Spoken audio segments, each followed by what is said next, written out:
Welcome to Aligned for Success podcast, where we help chiropractors create practices that truly serve their life's vision.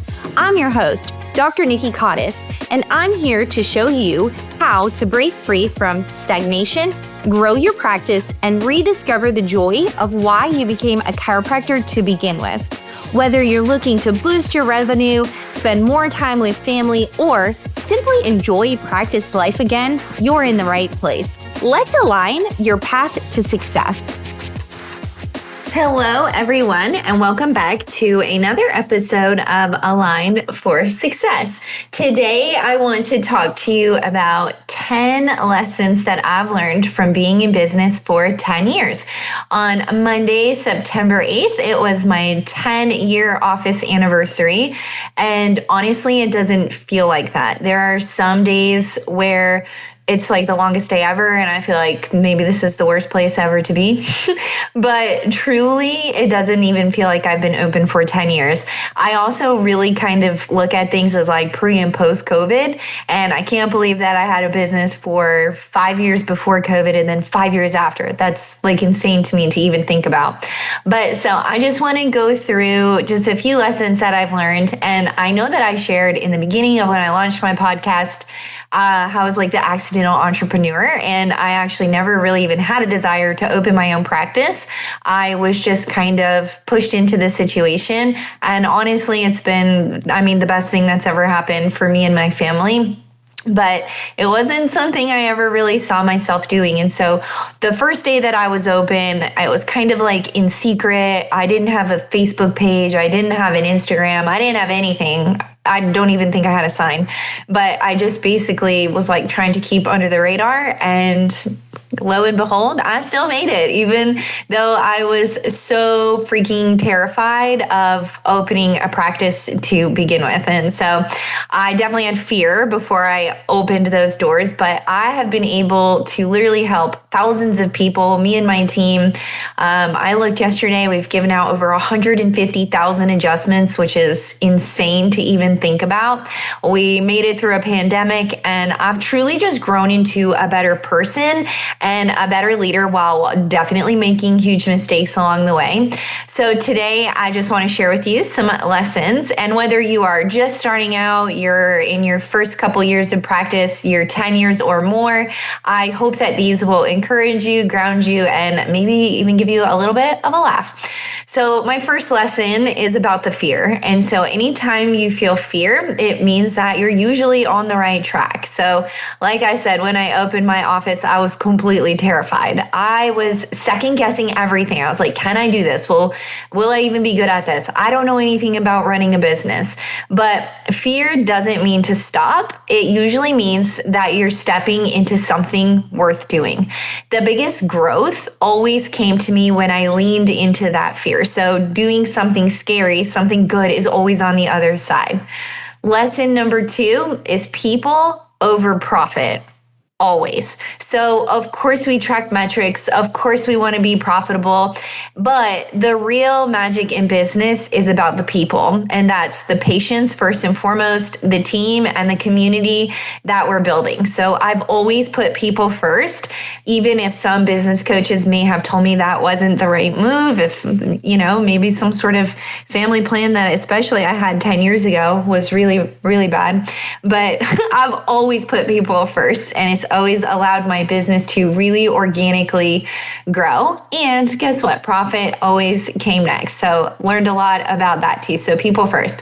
Lesson number 3, leadership is a muscle. If someone asked me what the hardest part of owning a business is, I would 1000% say for me, it is having a team, managing people, figuring out what makes people feel valued, what makes them feel heard, what makes them motivated to show up, do a job, go above and beyond. It's really difficult. I have a few key moments in business that I'm embarrassed of as a leader, getting mad and firing someone for making a mistake. Now, it was a big mistake, but it was still a mistake. And that is not my highest moment. firing someone over email because I was scared to tell her to her face when she came back to work the next day. So lots of things that I'm not proud of as a leader, but anytime that happens, I can look at the situation, reflect on it, and be like, I cannot believe I did that, and I'll never do that again. And here's how I will do that differently. So I am by no means perfect as a leader still. I'm constantly, consistently learning. And that's the thing about leadership is it's something that you practice. It's just like working out. Some days you nail it. You have the best workout, you have the best day as a leader, and other days you drop the weight on your foot. But consistency is truly what builds strength, and also just reflecting on, ooh, that was very cringe. I cannot believe that I treated someone that way or that I showed up as that person in that moment. Lesson number 4, systems save your sanity. And so early on, I thought that hustle was the only answer. For a long time, it was just me and one employee named Christina, who was with me for 8 years. She was single, I was married, but I had no kids. And it was like, dude, we were just in this daily grind of working long hours, seeing as many people as possible, and honestly for little return for both of us. And that was a lesson too, in that hustle really isn't the answer, that systems are. So what really allowed us to grow and be able to see more patients without really working more or working harder was putting these systems in place so that things don't just rely on one or two people. They truly start to create some freedom within your business, and it makes the hiring process that much easier, that much more fluid, so that when someone new does come in, it's easy to start to take these things off of your plate. Lesson 5, your team will make or break you. So I just mentioned I've had some really great hires. I've had some really not so great hires. I have learned that hiring is not about filling a seat. And I'm sure if you own a business on here, you've done that before. We've all done it. We've all waited too long. We've all lost employees and then had to hire in a pinch and just hired someone because they committed to our hours. But it's not about filling that seat. What hiring is really about is finding people who align with your vision and values. And so I know for sure that I have people on my team right now that actually care about me as a human and me as a business owner. So knowing that I'm a mom, knowing that I have a young daughter who's just starting school, all of these things. So the right team can truly make or break you. But the wrong team member will cost you more than you think. And the right team member is truly priceless. Lesson 6, you will mess up a lot. And that is okay. So I can't tell you how many times I've made the wrong call. I mentioned last week about transferring to that system called Weave. That was a mistake. Okay, so 10 years in, I still made a big ass mistake. But every mistake is just a chance to learn, pivot, and get better. And so it's also a lesson in quit making decisions so quickly. Maybe think some things through. Stop having FOMO for everything. But you're going to make mistakes, and you're going to make a lot of them. But the most important thing is that you take those mistakes, you learn from them, and that you just move along.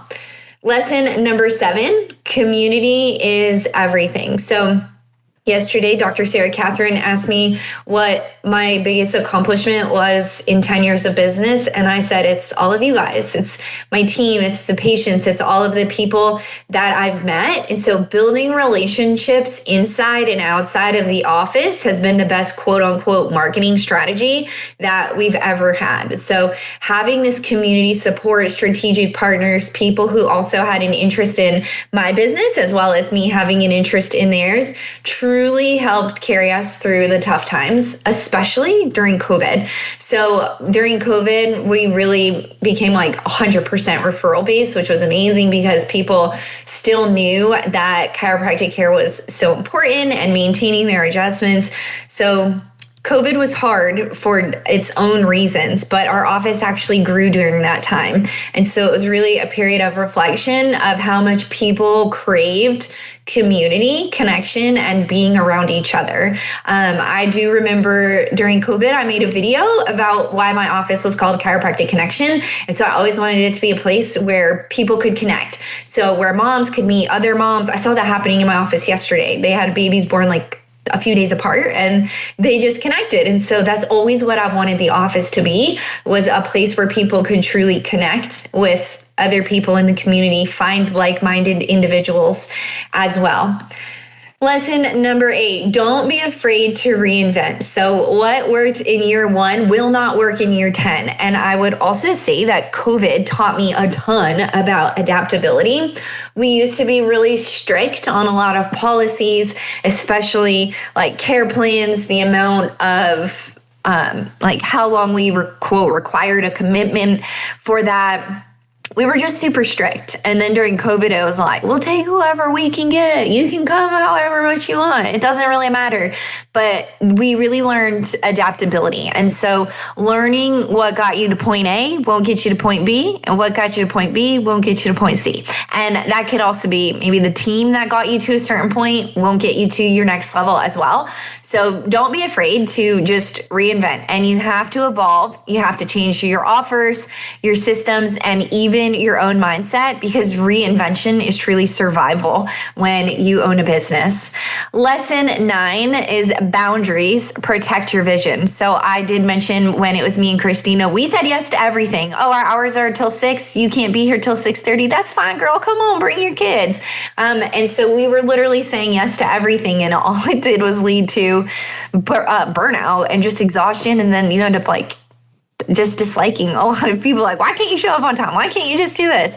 So now I know that clear boundaries with your time, energy, and especially with your patience keep you from burning out and allow your business to actually serve your life as opposed to the other way around. I will say too that I still don't have super great boundaries around the business because it's a business and you want to keep people happy. And of course you want to make money. That's the reason why people open a business. When I opened, I set my hours at 7:30 in the morning, 3 days a week. If I could go back, I would change that. And so it's not too late for me to start to change and evolve those hours, but maybe that's for year 11, maybe 12, we'll see. And my last lesson is that you need to celebrate the wins, big and small. It's really easy to just get caught up in the day-to-day grind and also not really reflect on all of the progress that you've actually made. But I actually sent a message to someone yesterday. It was her first day opening her own practice. And I said, hey, we have the same office anniversary. And she was like, oh, that's good luck to me. And I said, how many patients did you see? And she told me. And I said, I saw 5 patients on my first day. Pretty sure 2 of them were family. And yesterday we saw 107. And so just to think about that momentum and how it just builds over time. And if I look back at the schedule of where I started with absolutely nothing, no employees, no nothing, a very tiny office space. And we've just grown and grown and grown, and we've just continued to refine. But it's so important that you have to pause and you have to celebrate these milestones, because even the small things help to build momentum and especially gratitude. It's funny because yesterday it was like, how was work? I was like, oh, it's so great, blah, blah, blah. Was it me? Was I just more grateful for people? Probably. I didn't let everybody annoy me.